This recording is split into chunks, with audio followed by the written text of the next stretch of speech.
live in 5 seconds. 4, 3, 2, 1.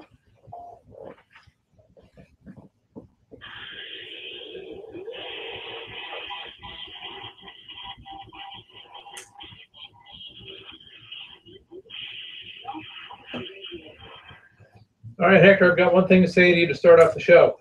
Want to buy a Rolex, man? Or we should call it Nolex. Nolex. You know, the funny thing is we're talking about a lot of fake things today because this show's called "What's a Stake When It's Fake," and sometimes you got to wonder whether we're all born with like a forgery gene. You know, it sounds like forgery's been going on pretty much since the caveman times. You know. Well, actually, one time I was in the Bahamas, I bought a fake Rolex. It was like $15 or something. Mm-hmm. But dang if it didn't look exactly like a Rolex. As a matter of fact, I was wearing it one day. The guy said, "Where'd you get that Rolex?" Fell off the truck. It was sort of a gag thing, but it looks exactly like a Rolex. I mean, exactly like a Rolex. Anyway, I mean, the fake stuff is not new. The article goes into it in great depth, and later on in the show, we're going to not only talk about the original forgeries and all some of the big famous ones, but we really got to talk about this new stuff that's going on, especially the thing with Amazon going after the 1,000 people. Oh yeah, there's been a lot of things going on. I mean, that's like I said, that's just the latest tip of the iceberg. Yeah. I mean, you and I have been reporting on all kinds of fakery going on online for the last couple of years. Since 2012, I think we wrote our first article on it. I want to make sure that we give the listeners out there the call-in number. For those who are out there, it's 213-943-3808. That's 213-943-3808. Of course, you can find us by going to Working the Work and Win. You can find us on Facebook, Twitter, LinkedIn, Google+, YouTube, Pinterest, Instagram. Probably 5, 2 or 3 other. No, we don't have a 30-minute show here. So. I also want to thank Danny for being with us today. He's our head writer. Glad to be here. And we also need to thank our sponsors since they're helping us do the show. Tub King right now has a spooky savings event going on. If you go to our blog, you can see the link on the right-hand side of the top of the page. You can get there. They have all kinds of specials on. Spooky sale, huh? Spooky sales. Wow. So lots of really good stuff going on there. And of course, you can go to Vibrant Life Health. They don't have any spooky sales going on there, but you can lose 20 to 40 pounds in 40 days. That's pretty spooky. That can be sort of spooky for some people, but again, it can be life-changing too. So let's get into some of these forgeries and stuff before we get into the heavy depth. And I think I want to make one point before we get into it, because a lot of people say, well, so what? The reality is forgery of assets is what can bring down civilization. Right. People don't think of that. I mean, if currency went away, we go to chaos. It's a crime against humanity. That's what it is. Yeah. Yeah. So, but here's the thing. When we talk later on about the faking of ratings, what is a rating? It's somebody's opinion, right? That's right. The reality is opinions today is currency. That's right. It's the #1 currency that makes social media valuable, because that's what holds the big guys in check. Oh yeah. It used to be you could make an advertisement, make all the false claims, whatever you want to say, and you could get away with it because it's hard to spread that news, and they can drown it by doing lots of TV and radio ads and all that kind of stuff. But the thing about online is that the emperor wears no clothes. Right. Everybody today, right? Especially when you do something wrong, boy, I'll tell you, they'll be quick to jump on Facebook or what's the other ones like Google Local or Angie's List and say, hey, don't go to this guy. But if people lose faith in the validity of those opinions, that's right. Yeah, and all that goes away. That's why Amazon's currently getting ready to lock and load on over 1,100 people that were caught faking reviews for profit. I was watching the TV show Blacklist the other day, and one of the things on the Blacklist show was the guy hired a guy who gives out misinformation, which means they would be posting all kinds of stuff to Twitter and Facebook and everything to guide people in the wrong way to distract them. And that's what's at stake. I mean, if they can do all the fake stuff, then what's real? How do you know what's real? That Rolex, I'm telling you, looks exactly like a Rolex. I mean, you couldn't tell unless you went to scratch the crystal, because on a Rolex, that crystal is really, really hard. On a cheap watch, you could scratch it with anything. Right. Yeah. And if you know how to look at the bottom, you would know what to look for in the Rolex and so on. Oh, yeah, I mean, there's all kinds of counterfeiting goods, counterfeiting intellectual property. I mean, it's a huge problem, and most people Right. don't realize how big of a problem it is until you get a few of the, more well-publicized cases out there. One of the ones that I thought was interesting, I mean, this happened quite a long time ago, was right after the fall of the Shah of Iran. What most people aren't aware of is the fact that the Iranians under the Ayatollah started to do massive counterfeiting of $100 bills in this country. In fact, that's the reason that we US currency, changed the right. look, but specifically the $100 bill. And I mean, these were literally so good you couldn't tell the difference. And you know why they look so good? Because they had our stuff. That's right. We sold them the presses, the paper, and the ink to make There the you go. real. That's a shame. And now all they do is have to make the plates. And again, there's some really good plate makers out there. Right.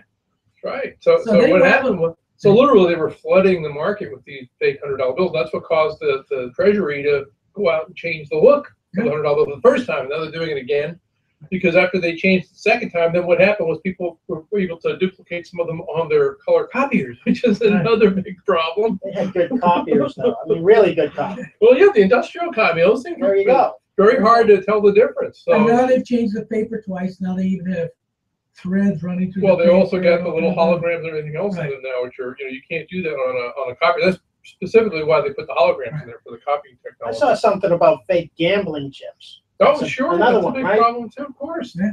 Because that's money. Yeah. You walk Those in. chips, again, anything that substitutes for an asset, That's right. if it can be faked, it devalues the asset, which in essence devalues what we trade in society. My value as a person working is based on my ability to convince you that my $1 bill is worth $1. That's right. Yeah. Well, not to mention the fact that it also jeopardizes your faith in the country, the nation. Right.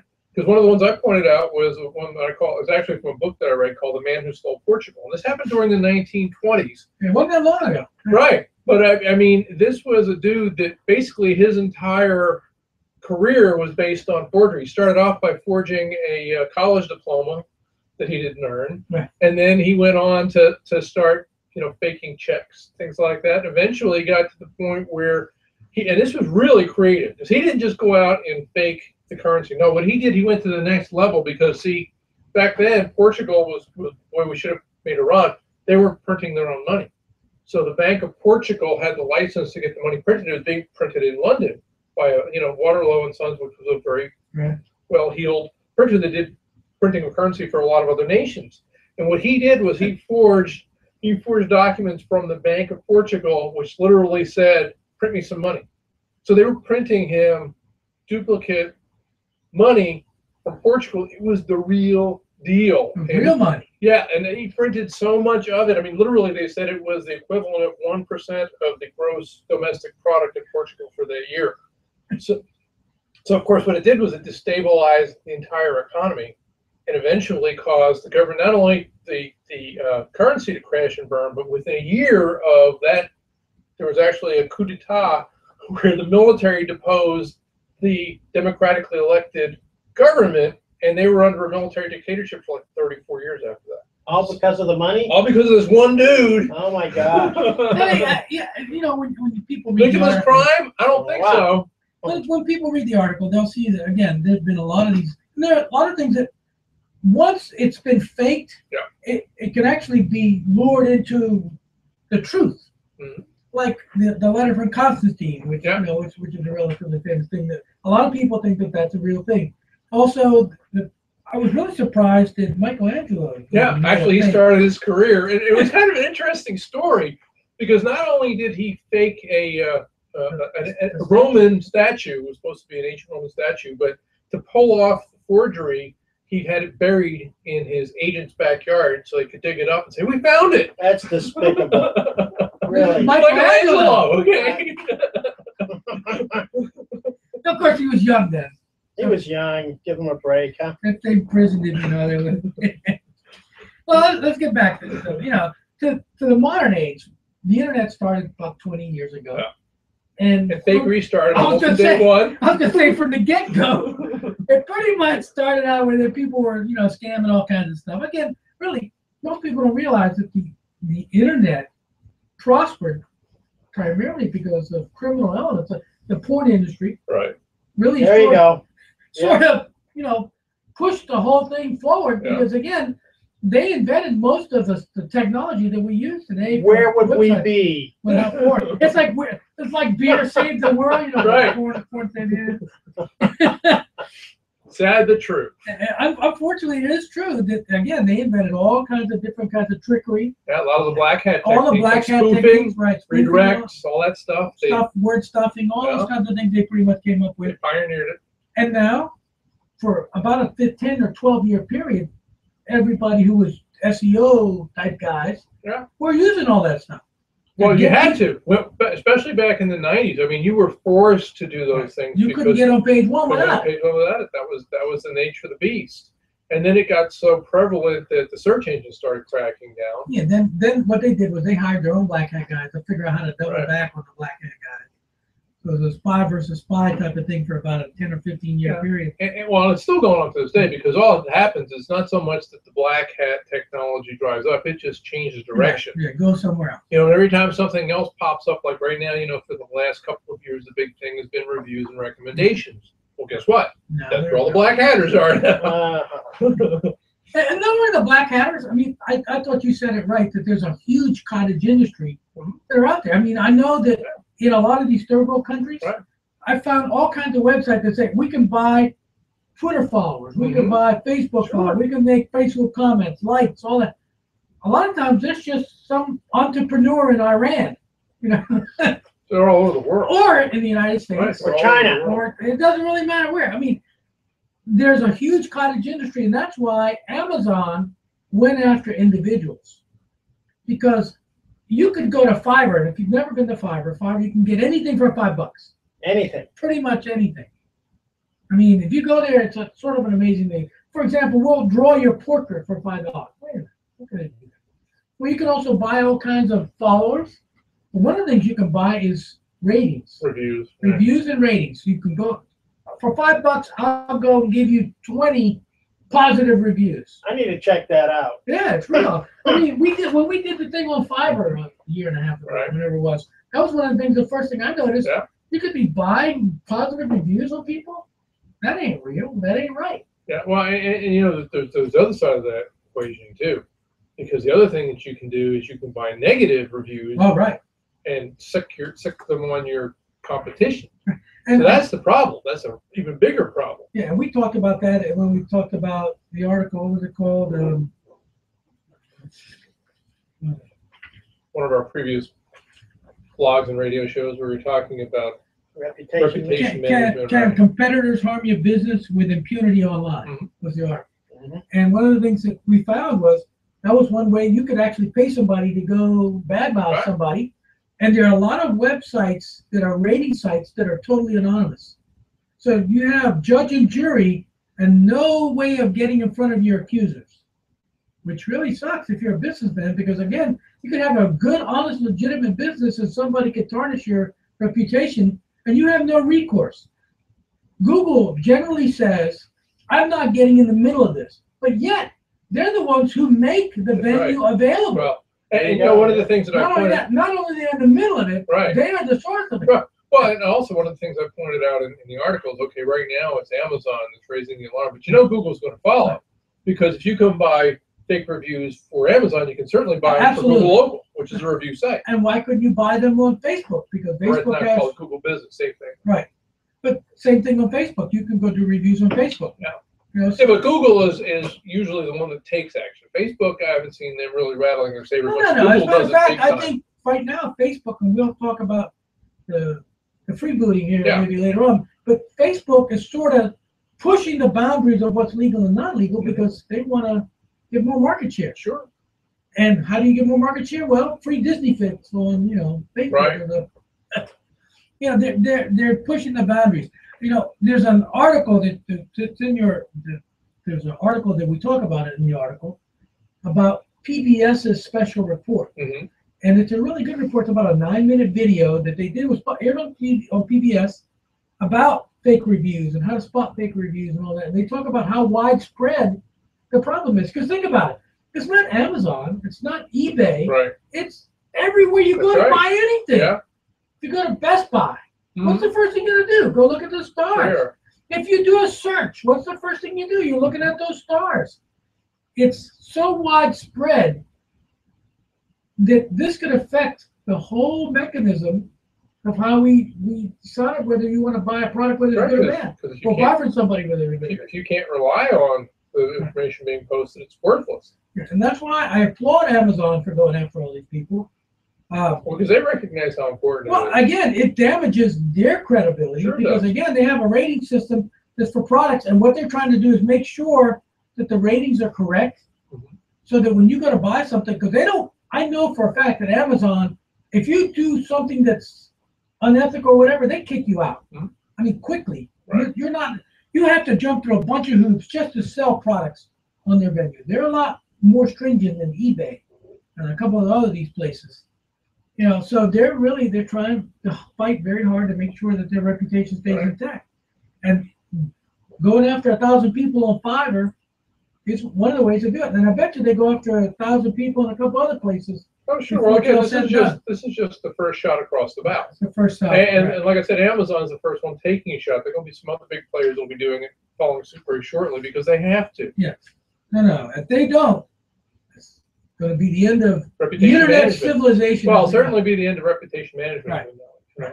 Because like I said, we've had a couple of other episodes where we've talked about the fact that, like you said, that there's some sites actually will charge you to be able to get bad reviews off, which, in my opinion, gives them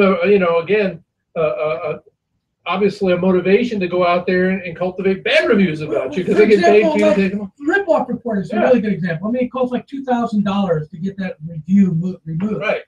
But if it's a legitimate review, you shouldn't. And if it's not, it shouldn't cost you a penny. Right. You shouldn't have to pay anything if it's not. And if it is a legitimate review, you should have to pay $2 million to the person that you pissed off. Right, well, plus the fact that, like I said, if they're going to charge you big bucks to get a bad review removed, then that actually gives them an incentive to put on bad reviews.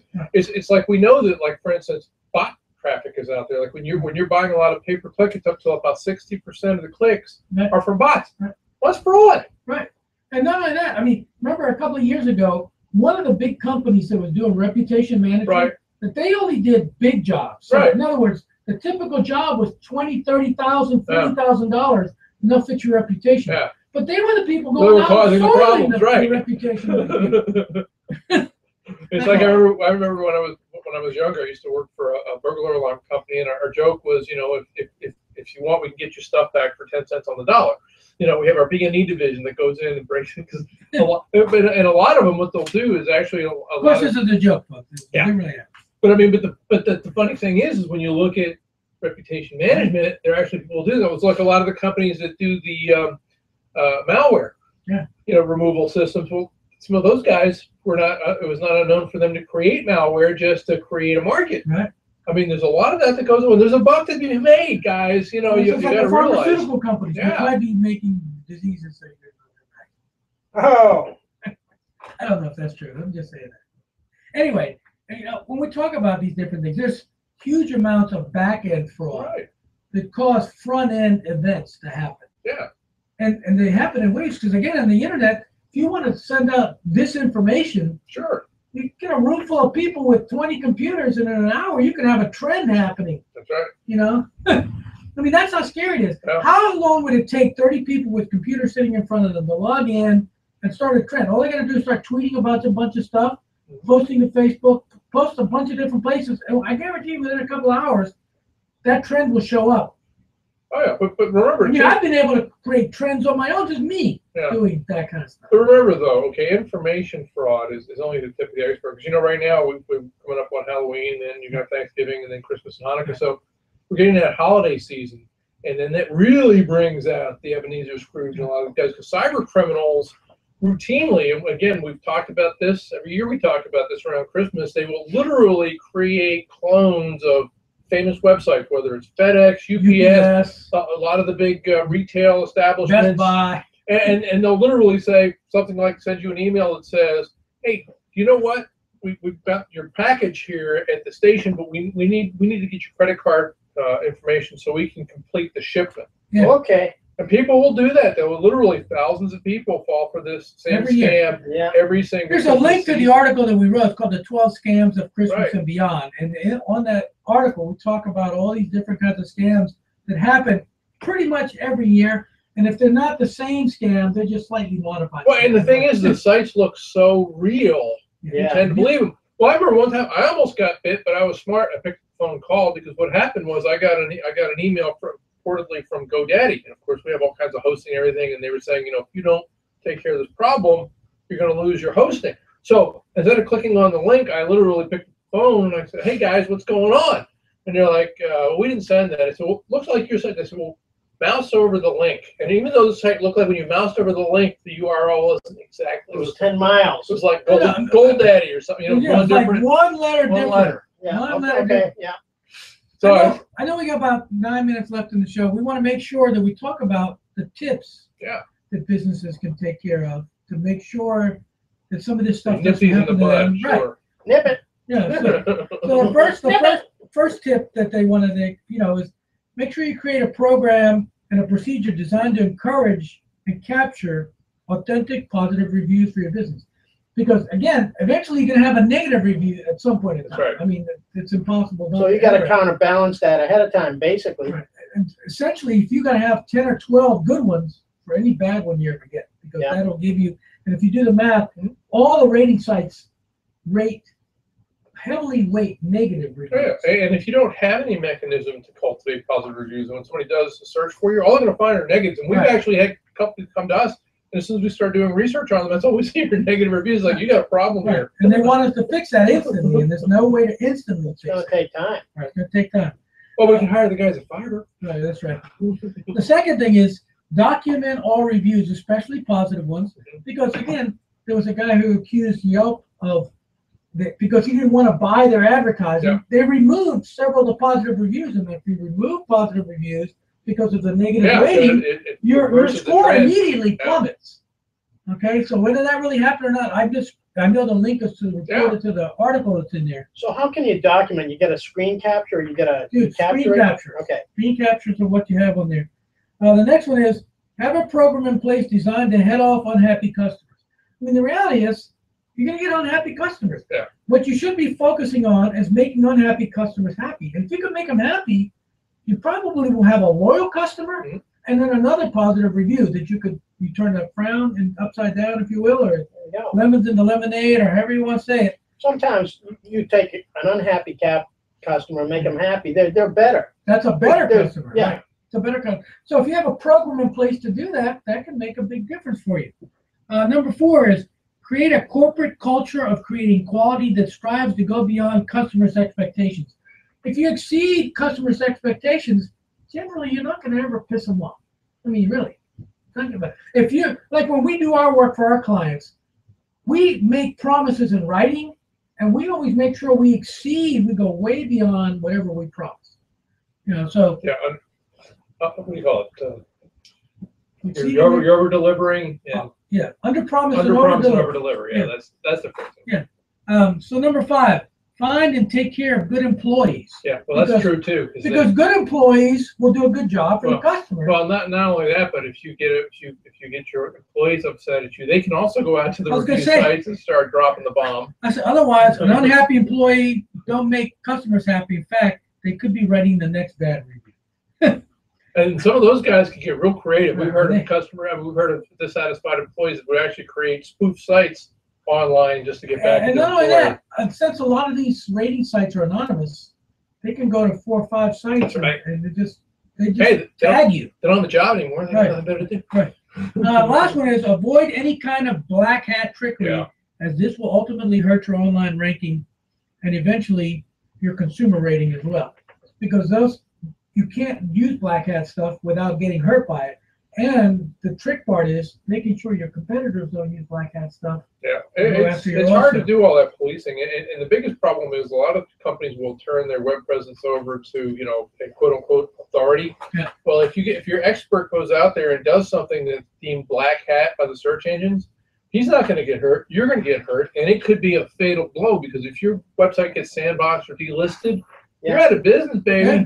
Especially if you're a lot of your business comes from online assets because you get pulled, you're done. We've had companies come to us, and it's like, again, we can't make that go away. We can try to make the 800-pound gorilla in the room called Google happy, but we don't own them. Yeah. And it is a long the show that memory. we're talking about fakery and forgery and all that kind of stuff. And right now, I just read a big article about Facebook, and it's called Facebook freebooting, which means people are downloading legitimate copyrighted material and then uploading it into Facebook, and Facebook is not policing it seriously. And a lot of that's because right now, Facebook is getting huge amounts of video views, Right. and it's upping the ranking and value of Facebook and so on. And I think they're just sort of being loosey-goosey on the legal Until they get bit. until they get bit, right? And we might even have to do a whole show on that because that's a big, serious problem. I mean, I know Google takes it very seriously, and there's lots of statistics that are going out and being thrown around, and it's a big deal. I know we got about 4 or 5 minutes left, and we're going to get to the Worldwide Weirds. Yeah, well, we're getting coming up on Halloween, so I've been coming up with scary stuff for the last few episodes, and I'm going to get to some scary space stuff today. I don't know if you heard about there's an asteroid that's going to go zipping very close to us on Halloween. I thought I saw that last night. Yeah. Never us on Halloween all the time. So I wonder if you get to look up and you see this big shadow. You see this flying jack-o'-lantern going across the sky. And the funny thing is, they only spotted it like a week ago. That's scary. Yeah. That's the scary That's part. right. Not that it's coming I thought close. telescopes are better than that, but anyway. But there's a couple other ones out there. One of the ones I thought was interesting, I know you'd like this one. It says a mysterious chunk of space debris called WTF is headed straight for Earth. Why is it called WTF? I'm not That's looking how I forward want to to that know. at all. That doesn't sound right. Well, actually, what it is that I guess NASA gave it a designation. WT1190F is its actual designation. And actually, this thing is a piece of space junk that they think is part of an old Apollo space booster. Because sometimes what would happen is when they were going to the moon, of course, some of the stages were let go, and what happens is because of the orbital dynamics and the moon going back and forth, some of these things will start swinging back and forth between the moon and the Earth, and eventually this one's coming down, and they said it's a piece of a booster. But Yeah, it's coming over Miami, Florida. That's right. No, actually, they said it's supposed to hit the Indian Ocean. Well, That's the thing is, a lot of things hit the I was Earth. gonna say, they don't know what Tidal water wave out in the there. Indian Ocean, no problem. Well, it ain't that big. But Unless you happen to be flying over the Indian Ocean or Well, yeah, plane. that could be a problem.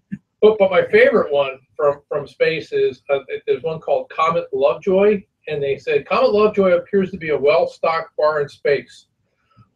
A Well, bar. that sounds interesting. They said when they Got actually, Bacardi on well, it. what it is when they can actually detect what these things are made of, and they said this thing basically is made of alcohol and sugar. That was the Bacardi and Coke.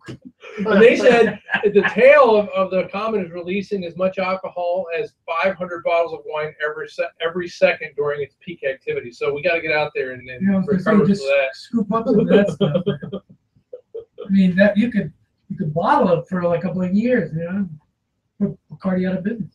But we got that. And there was also, of course, the big fear that the rise of killer robots will, make Terminator a reality in the very near future, because of course warbots are one of the big things that the Defense Department is investing heavily in. And I mean, we're not talking about like the Predator, because those things are actually controlled from a little A little guy with a joystick. yeah, it's sitting in a trailer in Las Vegas of all places. That's where they control most of those things from. But now a lot of them are completely autonomous, and obviously pretty soon you're going to have robots on the battlefield. Well, they have robots in the sky. They're already testing. The Navy's been testing them for at least a year. I know we got about a minute left on the show. We want to make sure that we thank our hosts, Tub King and Vibrant Life Health Center, and remind our listeners to go to their websites, which is tubking.com and vibrantlifehealthcenter.com. So they can check out, their products. I know they have specials going on right now. Next week's show. 15 ways social media can build your business and your credibility. And also remind our listeners to go to the notes page, because there's lots of links. Also, the blog itself has the video from PBS if you want to see that. And our Club WQ members, make sure you go to the Dropbox, because that's where all the goodies are for you from this show. So other than that, happy Halloween. Yeah, keep working the web to win, and don't take any wooden nickels. Until next time, guys.